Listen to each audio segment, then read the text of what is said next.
जय हिंद साथियों, आप सभी का फिर से इस चैनल पे स्वागत है। आइए दोस्तों, आज के इस वीडियो में हम लोग पॉलिटी का जो है अनुसूची, अनुच्छेद एवं उनके भागों को इस वीडियो में हम लोग डिस्कस करेंगे।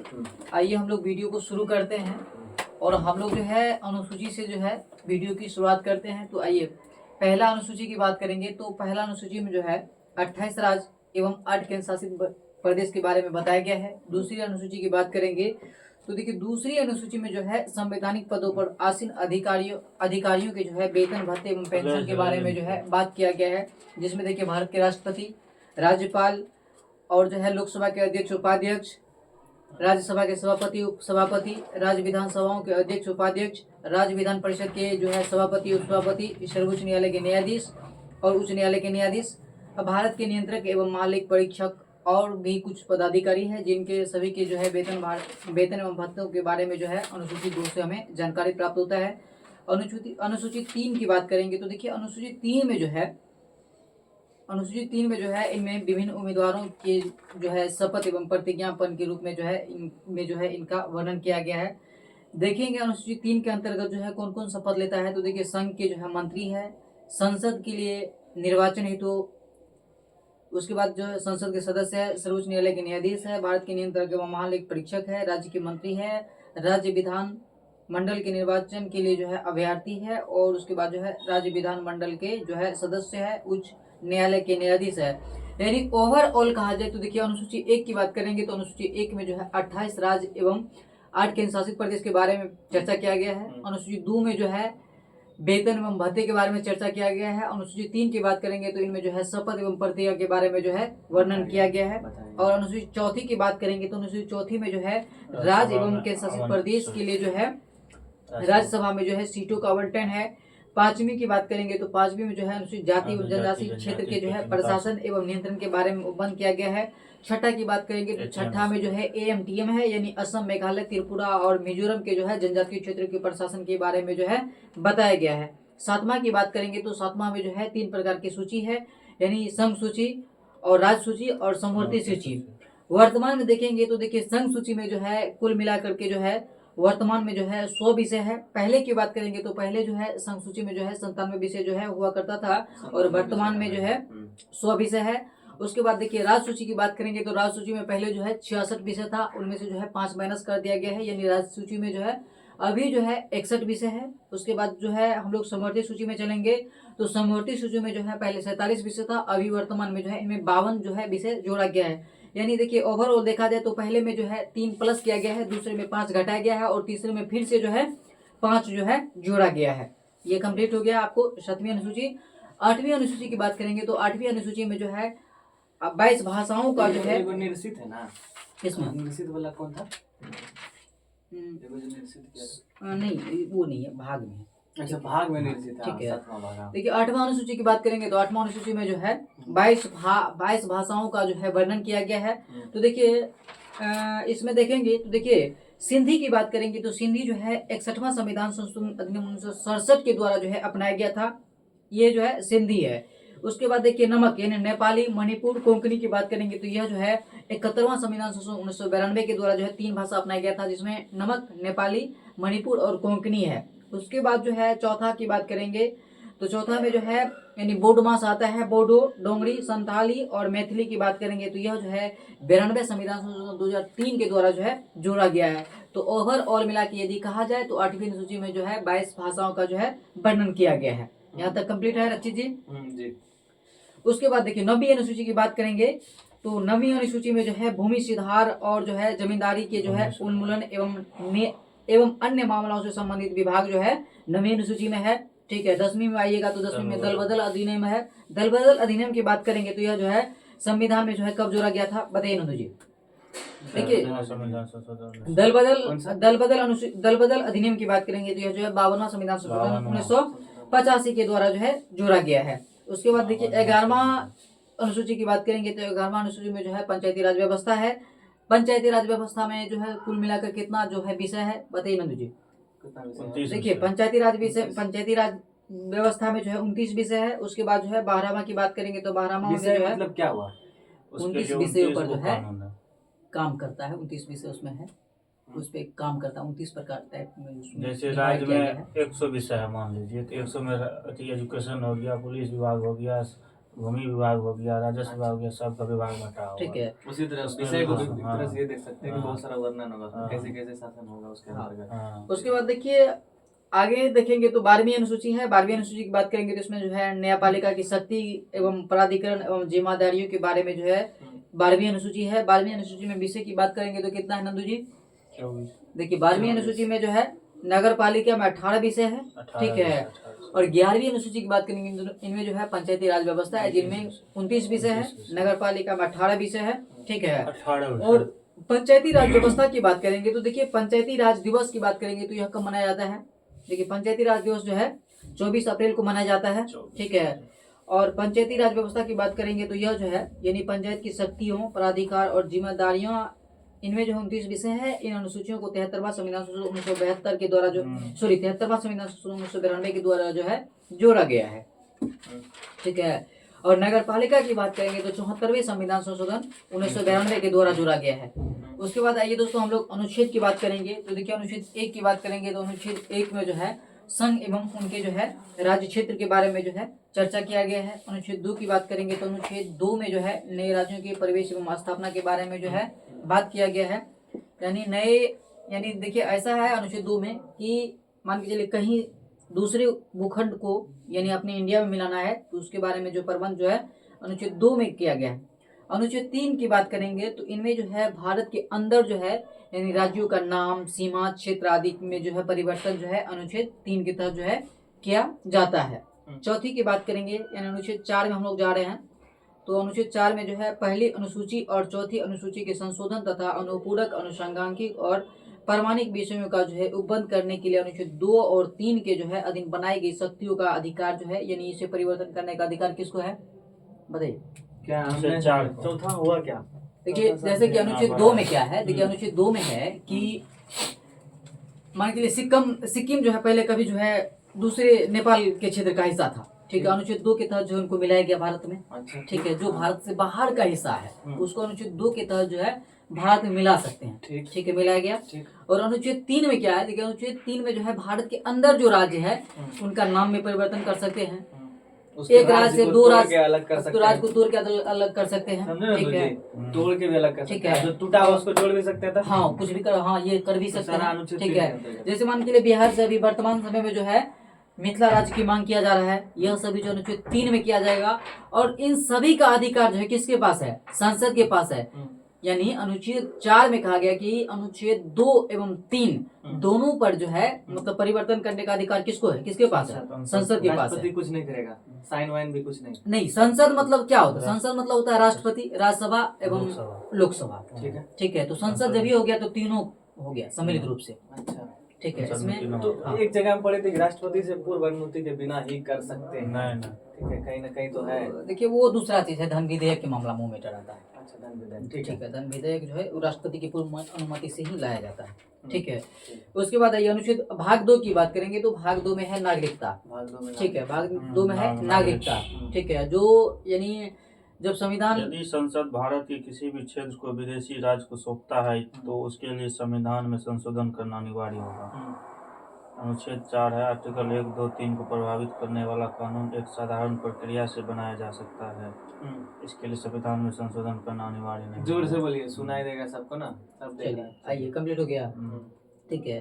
2 के तहत देखिए सिक्किम में मिलाया गया। 2 के तहत सिक्किम जो है 36वां कभी नेपाल का नेपाल मतलब ऐसा कहा जाता है पहले, तो उसको मिलाया गया है अनुच्छेद 2 के तहत, ठीक है। भारत के कोई भी बाहरी राज्य है जैसे पाकिस्तान के कुछ हिस्सा को मिलाना है तो अनुच्छेद 2 के तहत मिलाया जाएगा, ठीक है, ठीक है। या बांग्लादेशी का कुछ हिस्सा, हाँ, कुछ हिस्सा इधर जो आया था कुछ हिस्सा, हाँ, तो ये सब काम जो है अनुच्छेद 2 के तहत होता है, ठीक है। 3 के तहत तोड़ सकते हैं ना, जैसे अभी अंदर राबड़ी देवी के द्वारा जो हाल फिलहाल जो है मिथिला राज्य का मांग किया जा रहा है अपना बिहार में, ठीक है। तो ये काम जो है अनुच्छेद 3 के तहत होगा, यानी राज्यों का तोड़ मरोड़ करना, जिला बढ़ाना, ठीक है, यानी सीमा परिवर्तन करना, नाम परिवर्तन करना, यह सब जो अनुच्छेद 3 के तहत होगा। यह काम करने का अधिकार किसको है? संसद के पास है। अनुच्छेद 2 और 3 में परिवर्तन करने का अधिकार किसके पास है? संसद के पास है। जो अनुच्छेद कितना में लिखा हुआ है? 4 में लिखा हुआ है, ठीक है। उसके बाद ये अनुच्छेद 5 यानी भाग 2 की बात करेंगे तो इसमें नागरिकता है। नागरिकता के अनुच्छेद 5 की बात करेंगे, यानी भाग 2 में नागरिकता है, और अनुच्छेद 5 की बात करेंगे तो संविधान के प्रारंभ से जो है नागरिकता दी गई थी। संविधान के प्रारंभ से, हाँ, यानी संविधान जब बना, ठीक है, उस समय जो आदमी भारत में था तो उन सभी को नागरिकता दिया गया उसी समय। हाँ, उस समय तो पूछ पूछ के देता था। नहीं, जो था भारत में जो रह गया था, चाहे विदेश से भी, चाहे हाँ। पाकिस्तान। अब देखिए आगे बढ़िए ना, अभी तब कहीं क्लियर हो का। जाएगा। जैसे देखिए 6 में क्या है, 6 में है कोई व्यक्ति पाकिस्तान से आ गया, ठीक है, उसको नागरिकता दिया जाएगा, ठीक है। 7 में क्या है, देखिए 6 में क्या है कि कोई व्यक्ति पाकिस्तान से आ गया तो उसको नागरिकता दिया जाएगा, पाकिस्तान से, बांग्लादेशों से आ सकता है। नहीं, जब देश आजाद हुआ तो कुछ लोग पाकिस्तान चल गया, अब कुछ पाकिस्तान का भारत आ गया, वो तो आ गया, ठीक है। तो इस कंडीशन में क्या होता है, जब संविधान प्रारंभ हुआ तो उस समय जो आदमी था भारत में उसको नागरिकता दिया गया था। लेकिन 6 में क्या कहा गया कि कोई व्यक्ति गलती से चला गया, पाकिस्तान से आ गया, अच्छा, 6 में पहले पाकिस्तान से आ गया तो उसको नागरिकता दिया जाएगा। और 7 में यह है कि कोई व्यक्ति भूल चूक से पाकिस्तान चला गया, फिर रिटर्न आ गया, मन हो गया कि नहीं सब नहीं लगा, मजा नहीं आया पाकिस्तान में, ठीक है, नंगा देश है, कभी हाँ। बर्बाद हो जाएगा। तो उसके लिए 7 में प्रावधान किया गया, अनुच्छेद 7 में उसके लिए प्रावधान किया गया कि बाय द वे कोई व्यक्ति पाकिस्तान चला गया, फिर उसको वहां मन नहीं लग रहा, फिर आ गया, तो 7 में प्रावधान किया गया था। अनुच्छेद 8 में है कि भारत के बाहर रहने वाले भारतीय उद्भव के कुछ व्यक्तियों की नागरिकता का अधिकार है, यानी कोई व्यक्ति भारत से बाहर है, कुछ समय के लिए जा रहा है तो उसके लिए जो है नागरिकता का अधिकार है, ठीक है, उसकी नागरिकता खत्म नहीं होगा, ठीक है, ठीक है। और 9 में देखिए क्या है, अब जैसे मान के लिए कोई पढ़ने के लिए गया तो उसको नागरिकता खत्म कर सकते हैं आप, उसको तो नहीं कर सकते, नहीं, वो तो पढ़ लिख के आएगा ही आएगा। वो तो उसके लिए प्रावधान 8 में, ठीक है। 9 में देखिए विदेशी राज्य की नागरिकता स्वेच्छा से ग्रहण करने पर, विदेशी की नागरिकता, हाँ, कोई व्यक्ति पढ़ने लिखने के लिए गया, घूमने के लिए गया तो उसका नागरिकता खत्म नहीं होगा, ये 8 में है, ठीक है। कोई व्यक्ति यदि अपने इच्छा अनुसार, ठीक है, नागरिकता ग्रहण कर लेता है किसी दूसरे देश का तो उसका नागरिकता तो भारत से खत्म हो जाएगा, ये होगा 9 के तहत, ठीक है। कोई व्यक्ति जब तक कोई मतलब भारत विरोधी काम नहीं करता है, ठीक है, जैसे दिवालिया होना, पागल होना, ठीक है, हाँ, ये सब कुछ नहीं करता है, सॉरी ये सब करता है, ये सब करता है तो उसका नागरिकता खत्म हो जाएगा, जो अनुच्छेद 10 में है। 10 में बस, अब बस करो, तुम्हारा नागरिकता, हाँ, क्लियर हो गया। भाग 2 में क्या है, नागरिकता। 5 में क्या है, संविधान के प्रारंभ होने के दरमियान जो व्यक्ति भारत में था उसको नागरिकता दिया जाएगा। 6 में कोई व्यक्ति पाकिस्तान से आ गया तो उसको नागरिकता दिया जाएगा, ठीक है। 7 में कोई व्यक्ति पाकिस्तान चला गया फिर वहां से रिटर्न आ गया तो उसको नागरिकता दिया जाएगा। 8 में यदि कोई व्यक्ति घूमने गया, पढ़ने के लिए गया, वीजा पे गया तो उसका नागरिकता खत्म नहीं होगा, ठीक है। 9 में है कि कोई व्यक्ति यदि दूसरे देश की नागरिकता स्वेच्छा से ग्रहण कर लेती है तो उसका नागरिकता भारत में ऑलरेडी स्वतः खत्म हो जाएगा, ठीक है। 10 में है यदि कोई आप देश विरोधी काम कीजिएगा, ठीक है, जैसे आतंकवाद होना, फलना चिलना जो होता है देश विरोधी काम, तो उसका नागरिकता स्वतः जो है 10 के तहत हम चाहेंगे कि हमको मौका मिले या मौका मिले तो नहीं, उसके लिए कोई प्रावधान नहीं, उसके लिए आप NRI बन के रहिए तब, अच्छा, NRI, ठीक है। अब ये 10 तक तो कंप्लीट हो गया। 11 में है संसद द्वारा नागरिकता के अधिकार विधि का द्वारा जो है विनियमन किया जाना। ये सभी अधिकार जो है, यानी 5 से लेकर 11 तक जो है, यह सभी जो है काम जो है संसद द्वारा नागरिकता के अधिकार का जो है विधि द्वारा विनिमय किया जाना। यह सभी अधिकार किसके पास है, संसद के पास है, ठीक है। ज्यादा स्पीड में नहीं जा रहे हैं, नहीं, ठीक है, कोई दिक्कत, कोई बात नहीं, कोई दिक्कत। आइए उसके बाद भाग 3 में देखिए, भाग 3 में क्या है, मूल अधिकार है, मूल जो बहुत, ठीक है, जो संविधान के जो संवैधानिक दृष्टिकोण से और 12 से 35 तक टीचर में एक्सेस पूछता है हमको, तो ये इसमें जो है मूल अधिकार है। देखिए इसमें इनसे जो है प्रश्न जो है सभी एग्जाम में पूछे जाते हैं क्योंकि यह जो है इम्पोर्टेंट है। आइए देखिए मूल अधिकार की बात करेंगे तो 12 से लेकर के 35 तक है, 12 से 35, ठीक है। अनुच्छेद 12 में क्या है, 12 में होगा, 12 में राज्यों की परिभाषा, अच्छा, ठीक है। जो बात 12 में वही बात 36 में है। अनुच्छेद 36 में भी परिभाषा है और 12 में भी परिभाषा है, ठीक है, दोनों परिभाषा है, ठीक है। 12 और 36 दोनों में परिभाषा है, राज्य की परिभाषा, हाँ। एक है मौलिक अधिकार के संदर्भ परिभाषा, वहाँ है राज्य के नीति तत्व के संदर्भ परिभाषा, बट परिभाषा सेम ही है, कोई डिफरेंस ज्यादा नहीं है। क्या है बता दीजिए, ठीक है, उतना नहीं बता पाएंगे सर, बाद में कभी कहेंगे, ठीक है। आगे 13 में आइए, 13 में देखिए, 13 में है विधि के समक्ष, सॉरी 13 में मूल अधिकार के असंगत या उनका अल्पीकरण करने वाली विधियां हैं। 13 में क्या है, 13 में मूल अधिकार के असंगत या उनका जो है अल्पीकरण करने वाली विधियां हैं। तो देखिए 13 जो है एग्जाम के पॉइंट ऑफ व्यू से इंपॉर्टेंट नहीं है क्योंकि कभी पूछा नहीं गया है। 14 में आइए, 14 में विधि के समक्ष समता का अधिकार, ठीक है 14 क्लियर। विधि के 14 में क्या है, विधि के समक्ष समता का अधिकार, 14 ठीक है। हम्म, 15 में है 5 रुचि, देखिए धर्म, मूल वंश, जाति, लिंग, जन्म स्थान। धर्म, मूल वंश, जाति, मूल स्थान, लिंग एवं जन्म स्थान के आधार पर कोई भेदभाव नहीं किया जा सकता है, अच्छा ठीक है। देखिए उसके बाद 16 में है, 16 में है लोक नियोजन के विषय में अवसर की समानता। यदि नौकरी उकरी जो मिलता है उसमें जो है महिला पुरुष के बीच में जो ये भेदभाव वाला मैटर होता है तो वो नहीं होना चाहिए, ठीक है। 16 के 4 के तहत जो है तो भेदभाव नहीं होता है, आरक्षण जो देता है महिला के, वो कह रहा है कि लोक नियोजन में अवसर के लोक नियोजन के विषय में अवसर की समानता, अर्थात दोनों को समान अवसर दिया जाना चाहिए, ठीक है। मतलब जॉब के लिए तुम भी फॉर्म भर सकते हो, हम भी, हाँ, लेकिन समान पैसा अवसर भले दिया- कम लगेगा, वो चीज़ समान अलग। अवसर दिया जाना, ऐसा कह रहा है। हाँ। देखिए यही ना अनुच्छेद करना है। 16 के 4, देखिए अनुच्छेद 15 के 4 और 16 के 4 में आइएगा तो इनमें ये कहा गया है कि मान के लिए हम लोग जैसे कि ITI, पॉलिटेक्निक, NIT, मतलब किसी भी कॉलेज इंस्टीट्यूशन में जो आरक्षण मिलता है, ठीक है, ये 16 के 4 के तहत मिलता है। ठीक है। अनुच्छेद 15 के 4 और 16 के 4 दोनों को मिला करके जो है किसी भी यानी एजुकेशन संस्थान जो है यानी आरक्षण की बात करेंगे तो 15 के 4 और 16 के 4 के तहत मिलता है, ठीक है। अभी हाल फिलहाल जो है मुद्दा है कि EWS का मैटर जो है, EWS का मैटर जो EWS को जो आरक्षण दिया गया तो किस अनुच्छेद के तहत जो आरक्षण दिया गया, 15 के 4, 16 के 6, 15 के 6 और 16 के 6 के तहत जो है EWS को आरक्षण दिया गया, अच्छा 15 ठीक के है। 6, 16 हाँ, के 6। यदि आप कहीं जो है मान के लिए कहीं बोले कोई संस्था में एडमिशन लेते हैं तो 16 के 4, 15 के 4 और 16 के 4 EWS को आरक्षण दिया गया है, 16 के 6, 15 के 6, 15 के 6, 16 के 6, ठीक है, क्लियर हो गया। 17 में आइए, 17 में है अस्पृश्यता का अंत, अर्थात छुआछूत का वाला भेदभाव जो है, अनटचेबिलिटी, ठीक है, अनटचेबिलिटी हो गया। 18 में आइएगा तो उपाधियों का अंत है, ठीक है, उपाधि नहीं रख सकते हैं, हाँ, कुछ ठीक विशेष है। उपाधि है, विशेष तो उपाधि रख है, सकते हैं। ठीक है, जो भारत सरकार की द्वारा दिया जा रहा है, जैसे जनरल हो गया, मेजर हो गया, ब्रिगेडियर हो गया, तो ये सब है, डिफेंस और हाँ, डॉक्टर वाला ठीक है। लगा सकता है और कोई नहीं लगा सकता। ठीक है। उसके बाद आइए, आजकल BPSC टीचर लगा रहा है, ठीक है, तो हट BPSC पाएंगे। पर सही में BPSC टीचर जो लगा रहा है गलत कर रहा है, इस बात पे ध्यान देना चाहिए, अब बनिएगा, हटा ठीक देंगे। है। उसके बाद आइए आगे, ठीक है। 19 में आइएगा तो स्वतंत्रता का अधिकार है। स्वतंत्रता के अधिकार की बात करेंगे तो 19, 20, 21, 22 है, ठीक है, 19 से लेके 22 तक है, ठीक है।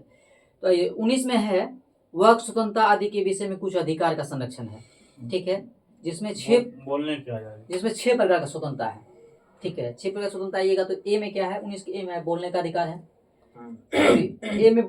ए में जो है मतलब बोल सकते हैं, बी में जो है सभा बुला सकते हैं, ए में तो कहीं कुछ जाके कुछ बोल सकते, कोई दिक्कत वाला बात नहीं है। बी के तहत बी फॉर बुलाना, बी के तहत बुला सकते हैं। सी फॉर संगठन बनाना, सी से कहीं संगठन बना सकते हैं, ठीक है। और डी से क्या होता है, डी फॉर यानी देश विदेश कहीं घूम सकते हैं, ठीक है। ई फॉर जो है, ई से जो है यानी आमदनी का स्रोत होना चाहिए, ऐप को तो निश्चित कर दिया गया है, ठीक है। जी फॉर जीविका, ठीक है, जी फॉर जीविका हो गया। ई फॉर यानी सॉरी डी से देश में कहीं घूम सकते हैं, मान के लिए कहीं घूमते घूमते जो है कहीं रह भी तो सकते हैं, कहीं जाके मान के लिए जम्मू कश्मीर चल गए, वहाँ रहने के लिए तो अनुच्छेद हमको चाहिए, तो ई के तहत आप कहीं बच सकते हैं, भारत के किसी भी क्षेत्र, हाँ किसी भी क्षेत्र में ई के तहत बच सकते हैं। ऐप को हटा दिया गया है क्योंकि संपत्ति का अधिकार है जो वर्तमान में 300 के को में वेदी का अधिकार है, ठीक है। उसके बाद ये जी से जीविका का अधिकार, कहीं जहाँ आप बसे तो वहाँ अपना जीविका कीजिए, जीविकोपार्जन कीजिए, ठीक है, कोई दिक्कत है नहीं, ठीक है, ठीक है। उसके बाद आइए आगे, 20 में है अपराध के लिए जो है दोष सिद्धि के संबंध में संरक्षण, ठीक है। 20 में क्या है, अपराध सिद्धि के संबंध में, अपराध के लिए जो है दोष के संबंध में संरक्षण है। 21 में क्या है, प्राण एवं दैहिक स्वतंत्रता। 21 में क्या है, प्राण एवं दैहिक स्वतंत्रता। 21 के को में आइएगा तो वहाँ क्या है, क्या हो इम्पोर्टेंट 21 के को में है कि 6 वर्ष से 14 वर्ष के लिए 6 से बच्चों के 14 लिए जो वर्ष है निःशुल्क एवं अनिवार्य शिक्षा की व्यवस्था जो है अनुच्छेद 21 के 6 के तहत किया गया है, ठीक है, कंप्लीट। ठीक है। उसके बाद आइएगा 46 में से वही चीज है क्या, हाँ जो देखिए अनुच्छेद 21 में क्या कह रहा है कि अनुच्छेद 21 के को में है कि 6 वर्ष से लेकर 14 वर्ष तक के बच्चों को निःशुल्क एवं अनिवार्य शिक्षा की व्यवस्था है। अनुच्छेद 45 में आइएगा तो 45 में कहता है कि 0 से लेके 6 साल तक बच्चा का जो देखते नहीं है आंगनबाड़ी सहायता जो है, ये जो है अनुच्छेद 45 में 0 से लेकर 6 तक के बच्चों का जो है वो देख रेख करने के लिए जो पैसा उसको सरकार देता है वो है कितना, 45 में है, ठीक है। 6 से 14 यहाँ पे, हाँ, 19 सरकार का 2 में, सरकार स्पष्ट कह रहा है कि आप 21 का 2 में, सॉरी बच्चा जन्मा के हमको दे दीजिए, 0 से लेकर 14 वर्ष तक हम आपको पोष पाल देंगे। ठीक है, उसके बाद हाँ। आप जानिए पूर्ण रूप से तो नहीं हो पाएगा, लेकिन थोड़ा बहुत ठीक है, हल्का हल्का सहयोग होगा। हाँ, थोड़ा जो सहयोग होना चाहिए सरकारी तरह से उतना होता है। ठीक है, आइए 22 में ये प्राण एवं दैहिक स्वतंत्रता का संरक्षण है। सॉरी देखिए 21 में प्राण एवं दैहिक स्वतंत्रता है। 21 को में है 6 से 14 वर्ष तक के बच्चों को निःशुल्क एवं अनिवार्य शिक्षा। 22 में आइएगा तो कुछ दशाओं में जो है गिरफ्तारी एवं निषेध है। ठीक है, 22 में कुछ दशाओं में जो है गिरफ्तारी एवं निषेध है। ठीक है, और 22 उसके बाद आइएगा उसके बाद है शोषण के विरुद्ध अधिकार, यानी 23-24 में जो है शोषण के विरुद्ध अधिकार है। ठीक है, 23 में क्या है कि आप किसी से कार्य करवा लिए, ठीक है, आप उसको पैसा नहीं दे रहे हैं। ठीक है, ये कितना में है? ये है 23 में। ठीक है, 24 में क्या है कि आप बच्चा से काम नहीं करवा सकते हैं। ठीक है, नहीं, 14 वर्ष तक का बच्चा से आप काम नहीं करवा सकते हैं। उसमें कुछ एक्सेप्शन है, जैसे फिल्मिस्तान हो गया। ठीक है, कुछ है जिसमें थोड़ा बहुत छूट है। फिल्मिस्तान मतलब फिल्म बच्चा का, जहाँ बच्चा का रोल आ रहा है, जिससे कोई हर्ट न हो। ठीक, कोई हर्ट न हो, मतलब कि वो एक उत्साह प्रदान करने के लिए, उत्साही। या कहीं मान के लिए फिल्म में दिखा रहा है बच्चा हो रहा है, तब उसको क्या कहिएगा, बच्चा काम कर रहा है, ऐसा तो नहीं कह सकते हैं। ठीक है, तो 24 में क्या है, कारखानों आदि में बालकों के नियोजन का जो है प्रतिषेध है। 23 में क्या है कि किसी यंग से काम करवा लिए, ठीक है, उसको पैसा नहीं दे, यानी जबरन कार्य करवाना। ठीक है, 23 में मूल अधिकार का हनन होता है। 24 में आइएगा तो 24 में क्या है कि बच्चा से आप काम नहीं करवा सकते 14 साल तक। हाँ, ठीक है, 14 साल तक है, कहीं के 18 साल तक है। ठीक है, उसके बाद 25 में आइएगा तो 25 में है अंतःकरण की शुद्धता या स्वतंत्रता कह सकते हैं। यानी अंतःकरण का स्वतंत्रता कहने का मतलब ये हुआ कि हम अपने इच्छा अनुसार किसी भी धर्म को स्वीकार कर सकते हैं।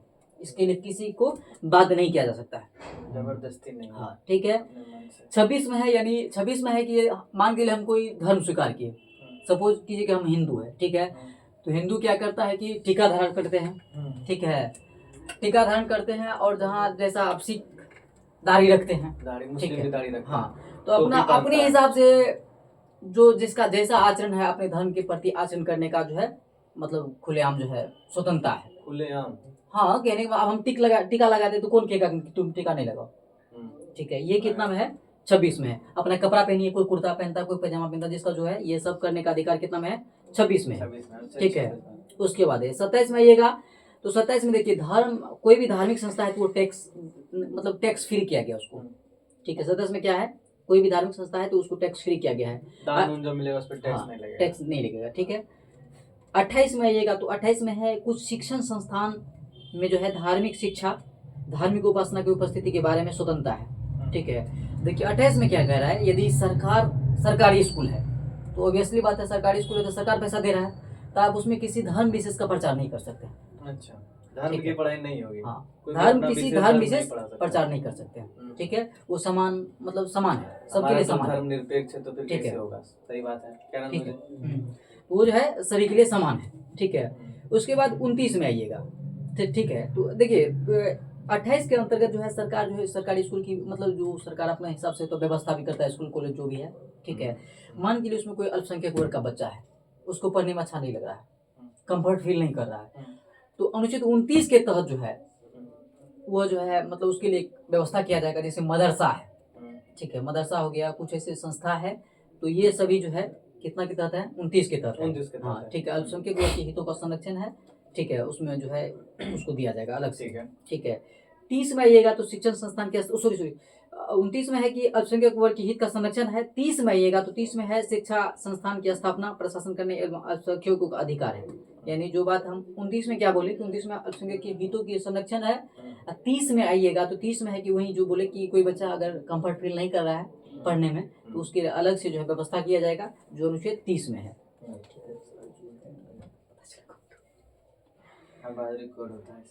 ठीक है, उसके बाद आइए 31 में आइएगा।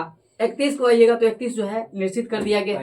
ठीक है, उसके बाद आइएगा कुछ विधियां हैं तो 31 के को में आइएगा तो संपदाओं आदि के जो है अर्जन के लिए उपबंध करने वाली विधियां जो है। ठीक है, 31 के खो में आइएगा तो कुछ अधिनियम एवं विनियम है, ये सब उतना पूछा नहीं जाता है। उसके बाद हम लोग डायरेक्ट 32 में आते हैं। 32 में आइएगा तो इस भाग द्वारा जो है प्रदत्त अधिकारों के जो है प्रवर्तित करने के लिए उपचार है। इन अनुच्छेद 32 को जो है B.R. अम्बेडकर के द्वारा जो है इन्हें जो है संविधान का आत्मा या हृदय कहा गया। अनुच्छेद 32 को कहा गया है। अनुच्छेद 32 के तहत जो है रीट जारी किया जाता है। ठीक है, अनुच्छेद 32 के तहत जो है रेट जारी किया जाता है। ठीक है, रेट की रेट रीट रीट ठीक है, रीट जारी किया जाता है। रीट हम लोग आगे पढ़ेंगे। ठीक है, उसके बाद 33 में आइएगा तो 33 में आइएगा 33-34 को हम लोग देखेंगे तो कोर्ट मार्शल का नाम सुने होंगे। 33-34 में जो है कुछ कोर्ट मार्शल से यानी सेना से संबंधित प्रावधान है। जो कोर्ट रहता ठीक है है, कोर्ट मार्शल कहा जाता है ना आनंद जी। तो आइए बता रहे हैं। अलग चीज देखिए, अनुच्छेद 33 की बात करेंगे तो इस भाग द्वारा जो है प्रदत्त अधिकारों का बल आदि को लागू होने के उपरांत करने की संसद की शक्ति है। अनुच्छेद 33 में आइएगा तो इस भाग द्वारा जो है प्रदत्त अधिकारों का जो है बलों आदि को लागू करने के उपरांत करने की जो है संसद की शक्ति है। 34 में आइएगा तो जब किसी क्षेत्र में सेना विधि प्रवृत्ति है तब इस भाग द्वारा जो है प्रदत्त अधिकारों का जो है निर्बंध है। ठीक है, देखिए अनुच्छेद 34 में जो है ये सेना से ये जो है यानी आर्मी सब के लिए जो है अनुच्छेद 33 और 34 जो है इन दोनों का अधिकार जो है इनके लिए किया गया है। ठीक है, 35 में आइएगा तो इस भाग के उपबंध को प्रभावी करने के लिए जो है विधान है। ठीक है, उसके बाद देखिए भाग 4 में आइएगा तो नीति निर्देशक तत्व है। तो नीति निर्देशक तत्व देखिए 12 में क्या बोले कि राज्य का परिभाषा है और 36 में भी परिभाषा है। ठीक है, 37 में आइएगा, बोलिए 50 तक ले लेते हैं। 37 में आइएगा तो अनुच्छेद देखिए 37 में है कि इस भाग में जो है अंतर्विष्टि तत्व को जो है का लागू होना। देखिए अर्थात इसका मतलब ये कहा गया है कि अनुच्छेद 37 में जो है मान के आपको मौलिक अधिकार नहीं दिया जा रहा है, आपके साथ कोई मौलिक अधिकार का हनन हो रहा है तो आप उसके लिए कोर्ट जा सकते हैं कि नहीं जा सकते हैं? जा सकते हैं। ठीक है, लेकिन 37 में ये कहा गया है कि यदि आपको राज्य के द्वारा जो है सुविधा नहीं दिया जा रहा है, ठीक है, तो आप जो है अनुच्छेद 37 में कहा गया कि यह जो है नीति निर्देशक तत्व जो है वाद योग्य नहीं है। अर्थात इसमें जो है अर्थात कहने का मतलब ये हुआ कि इसमें जो है न्यायालय जो है कोई बात विचार नहीं कर सकता है। यह राज्य के ऊपर डिपेंड है। यदि राज्य संपदापूर्ण है तो आपको अधिकार दे रहा है, अगर नहीं है राज्य के पास अवेलेबल तो उसके लिए आप कोर्ट नहीं जा सकते हैं कि नहीं हमको देना ही पड़ेगा राज्य को, ऐसा नहीं है इसमें। ठीक है, तो अनुच्छेद 37 में क्या है कि नीति निर्देशक तत्व जो है यह जो है उस न्यायालय जो भी न्यायालय है उसके लिए वाद योग्य नहीं है। अर्थात इसके लिए आप सरकार यदि न्यायालय पे कुछ कह नहीं सकते न्यायालय को। ठीक है, 38 में है लोक कल्याणकारी की अभिवृद्धि के लिए सामाजिक व्यवस्था। ठीक है, 38 में क्या है कि लोक कल्याणकारी की अभिवृद्धि के लिए सामाजिक व्यवस्था। देखिए लोक कल्याणकारी मतलब क्या होता है? लोगों के कल्याण के लिए कुछ व्यवस्था अगर हो। नहीं, ये नहीं होता इसका परिभाषा। इसका परिभाषा ये होता है कि मान के लिए हम बिहार में, ठीक है, सबसे निचला तबका का जो व्यक्ति है वहां तक जो है सारा सुविधा पहुंचना। ठीक है, ये होता है लोक कल्याणकारी, यानी नीचे से नीचे तक जो है कि व्यक्ति से लेकर के समान वर्ग के व्यक्ति तक के लिए जो है दोनों के लिए समान सुविधा होना, ये होता है लोक कल्याणकारी राज्य।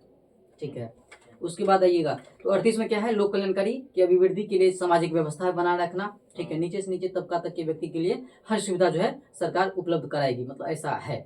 ठीक है, 39 में आइएगा तो राज्य द्वारा जो है अनुसरण जो है कुछ नीति निर्देशक है।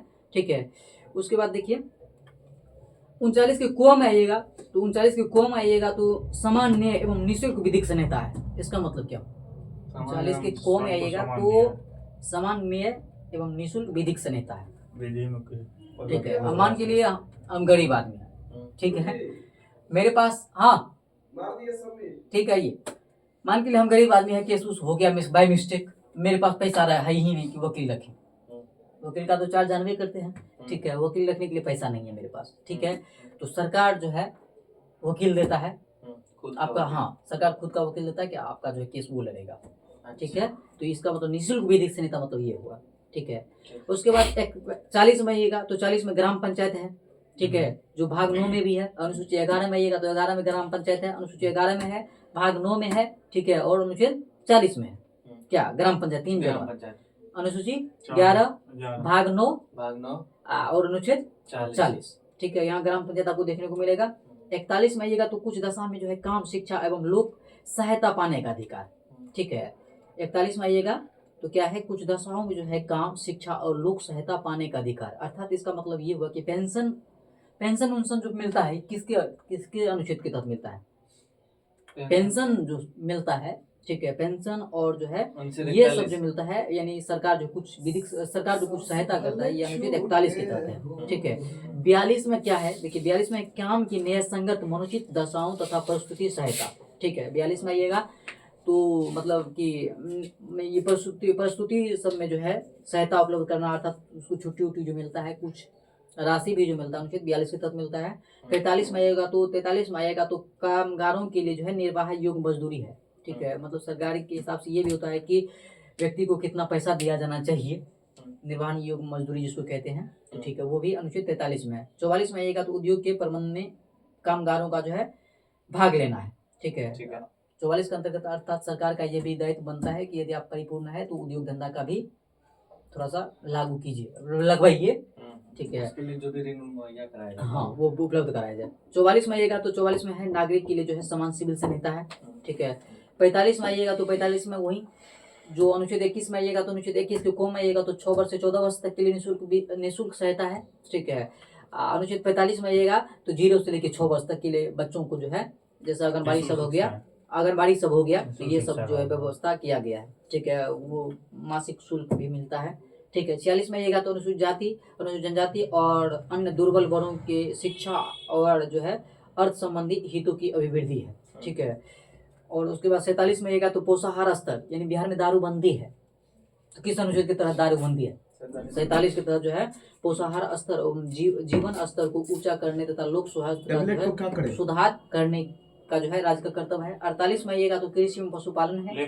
48 के को में आइएगा तो पर्यावरण का संरक्षण, संवर्धन और वन्य एवं वन्य जीव का जो है रक्षा करना है। 48 के को में आइएगा तो पर्यावरण का संरक्षण करना, संवर्धन करना, वन तथा वन जीवों का जो है रक्षा करना है। 49 में आइएगा तो राष्ट्रीय महत्व के जो है स्मारक संस्थानों और वस्तुओं का संरक्षण करना है।